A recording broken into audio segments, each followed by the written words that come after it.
Hey everyone, this is an update to one of my earlier videos showing some improvements and changes that I've made to the VIRPIL Apache grip and TCS rotor base counterbalance kit on the Monstertech mounts that we've got here. Now this came about because somebody commented that they thought that the grip as I had it mounted, and it was done very much by sort of feel and nothing scientific or anything like that, that they thought that I'd mounted the grip too far forward for effectively how it should be within the physical parameters of the Apache cockpit.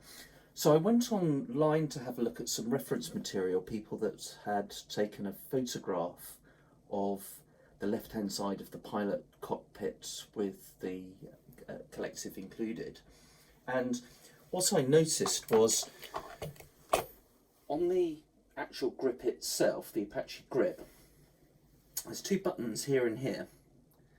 If you draw an imaginary line at 90 degrees out from here, that should basically line up with the front of the pilot seat, or at least that's how it appears within the photograph itself.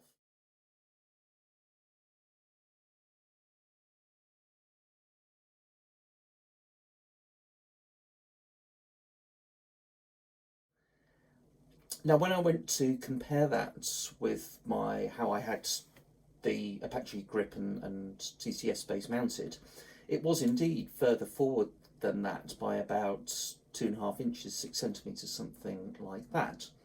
So I made the decision to mount the collective further back, essentially agreeing with what the chap was saying. I think he was correct. I did have it too far forward, not by huge amounts, but by enough that I wanted to change it. Now, originally, I was using this 40-40 piece of profile and extrusion, and this isn't going to be long enough, really, to mount the collective far enough back to where I need it.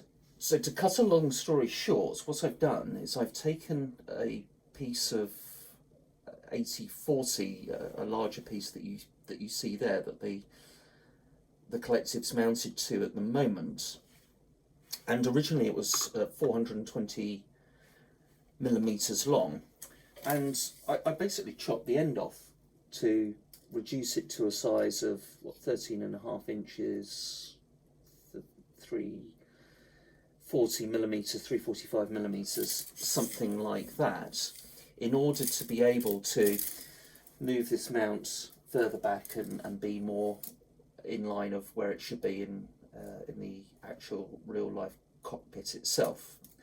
So that's the first thing, the first change that I wanted to talk about.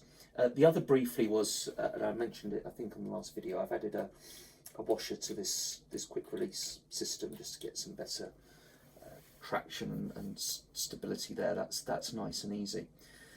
The other thing though was,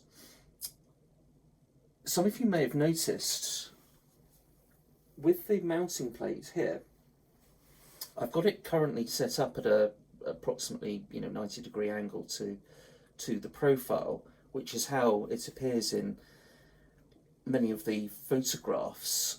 And what I learned from my first attempt was really the need to angle the collective forward a little bit to go off that 90-degree axis.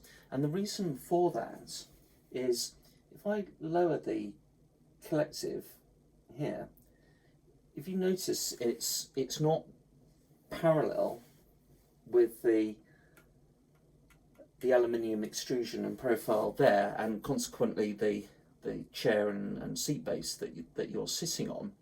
But more importantly, its starting position is elevated higher than it needs to be. And of course the issue that you've got with the Apache grip and the base being so long is any movement here within the limiter that's attached to, there's the two clutches, that I was talking about earlier, that you adjust here and here, that grip this central spindle to give the feeling of friction. But you have this limiting plate. VIRPIL supply you with 3 different types: a 30 degree, a 40 degree and a 50 degree. I actually looked it up this time. The 30 degree being the one that it's installed with by default. So 30 degrees of movement with this length of grip and rotor base, that's quite a lot. Yeah. What I'm trying to do is offset some of that movement, so you don't end up piloting the helicopter, whichever you choose. Doesn't necessarily have to be the Apache just because it's the Apache grip, with it up here somewhere, because that's not going to feel too great to my mind. You could argue that, well, can you make an adjustment to the limiter to make that, say, 20 or 25 degrees? Well, I think that's for VIRPIL to solve if necessary, or if that's entirely accurate. But of course, what you can do is either lower the mount here to lower the base effectively. But then, of course, what you're going to have to do is, when you're sitting on the seat, you might have to reach down and lean to the left in order to pick up the collective and bring it up to a height that's comfortable, which hopefully will be more in its sort of standard flight mode. The other thing you can do, and the option I tended towards in my last video, and I think I'm going to do it again, is to actually tilt the entire collective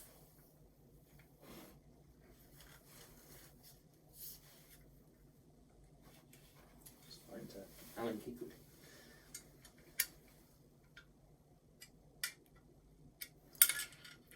Tilt it forward a bit more.